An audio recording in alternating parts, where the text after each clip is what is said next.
Well, when I was 33, I was married and my wife and I got pregnant, and I didn't know anything about depression, but I was getting more and more depressed. I was working way too much at work, under great stress.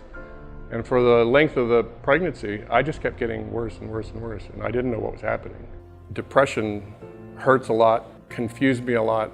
I didn't know what was happening to me. And then when I thought about, what am I going to do if I leave? What are the consequences? They're awful. Leaving my wife while she's pregnant and about to deliver a baby, and it just overwhelmed me completely.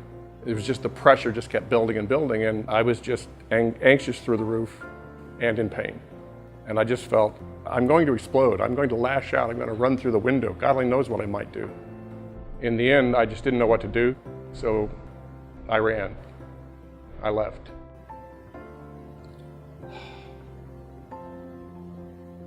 And after that, I pretty much broke down. And then the next day or the day after that, I went to Bert Nash.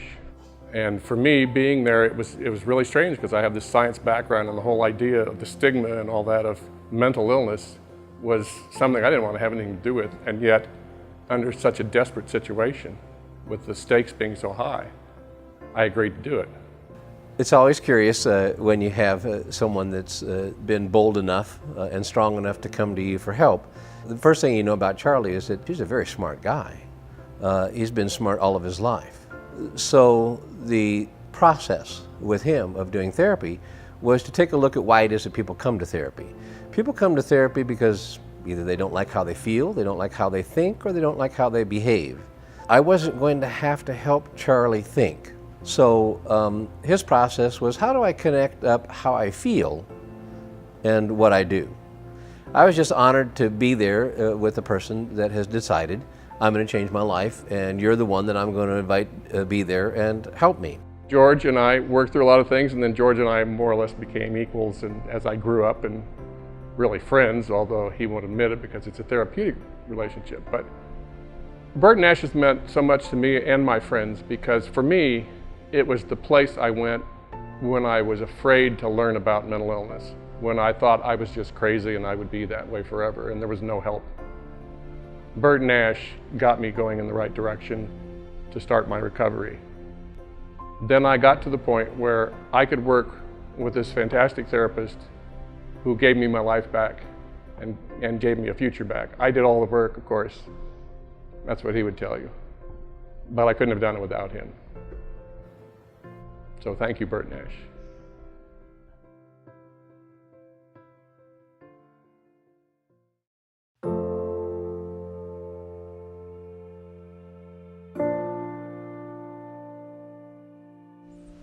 What led me to Bert Nash was I'd had Deacon, who was my third son. I had him 10 weeks early. So he was in the NICU for 2 months, and between struggling with dealing with a newborn in the NICU, having 2 older kids at home, being a mom, a wife, and trying to just live a normal life, it was really hard. Oh, good job. You're showing your brothers what you can do. Let me see them cheeks. At 6 months, things kind of started settling at home. He started sleeping and eating like a normal, average baby would, and I started getting a little more rest, and my mind kind of caught up with my body. And I started settling into this depression, which I didn't know was a depression. It was more of an anxiety for me, which led me to the hospital. The hardest part was our communication. I didn't totally understand what she was feeling. I've never had anxiety. I've never, felt overwhelmed. And I did at that point, but not so much where I couldn't just deal with it. I essentially wanted to jump out of my own skin is kind of how I felt. I couldn't fix it, and I felt that was my safe place, was to go to the hospital. I felt maybe someone there could fix me. It was really sad, because it was almost like she was giving up on us, but she wasn't. She was just didn't know what to do.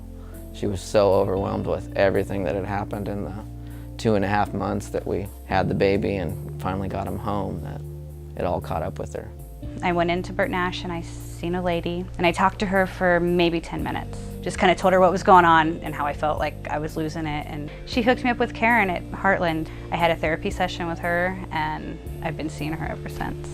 It felt like just a huge, huge lifted thing off my chest. Before I was just like, there's nothing I can do. There's nothing I can do, And it made me grow. It brought us together. close, even closer than I ever thought we could have. So it was a godsend for Karen to be in our lives. She could kind of diagnose and tell me, I wasn't losing my mind, I wasn't alone, that there were other people, that it was postpartum and there was a reason I was feeling this way or acting this way. Bert Nash was, it was comforting to have someone listen for once, like listen and actually know what I was talking about.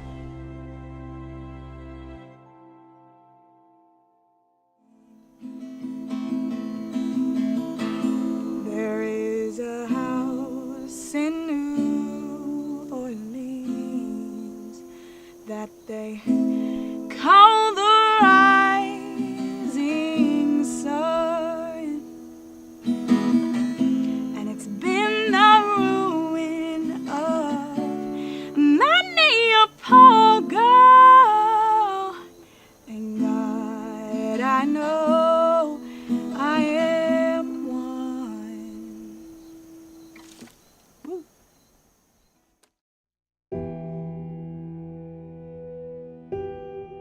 When I was really young, I was diagnosed with ADHD and OCD, and I remember not understanding the other kids as much. I'd always come home and be like, I don't understand why something isn't really clicking. And it started to make me angry more than anything. At first I was just confused. Well, I felt like I should know the answers, and I didn't. It was hard to admit that, my child had these issues. I found a group of people who I thought that I really, really wanted to be friends with. And they seemed like the type of people who were different, but were okay with the fact that they were different. And they ended up being the type of people who I probably shouldn't have tried to be friends with. Within that group, they themselves were kind of troubled socially. That's when I started hearing about cutting. To realize that my daughter had a plan for possibly, suicide, that terrified me.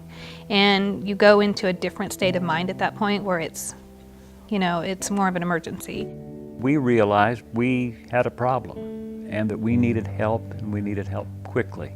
I made a couple of calls and we had help that next day, and that was so important in this whole process that Chloe's been through and all of us have been through working with Bert Nash. I remember at the very beginning of my search for help, we went to see quite a few therapists, and I felt like every time I went to them, I had to retell them who I was. It was really discouraging. But everybody who I worked with Bert Nash remembered who I was, and seemed invested in the process. And they encouraged me more than anybody had before. I think the most courageous voice is definitely Chloe's. I can just see where she's going to be going with her future. She's the one who had to work the hardest, and she's the one who had to make all those changes. So if I have to be somebody who I can see as courageous, it would definitely be her. I used to get to the point where I couldn't see myself getting better at all. And now I can see that I've changed in how I deal with issues and problems and cope with life. I don't know if we realize just what a resource we have and how blessed we are to have Bert Nash in this community, and how many people it's helped. And I may need help, but I know now that that's not something that should be frowned upon. That asking for help is a symbol of strength. Bert Nash saved my granddaughter's life.